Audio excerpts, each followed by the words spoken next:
Spaghetti squash is my favorite low-carb, whole food, and/or keto alternative to spaghetti.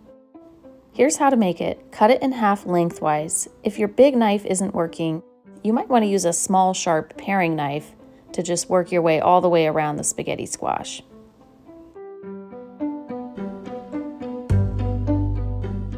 Scoop out the seeds and pulp from your spaghetti squash. Preheat your oven to 400 degrees.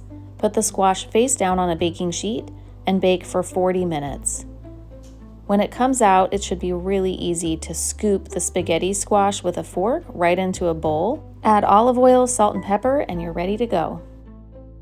Here's a free recipe card for you. Go ahead and take a screenshot.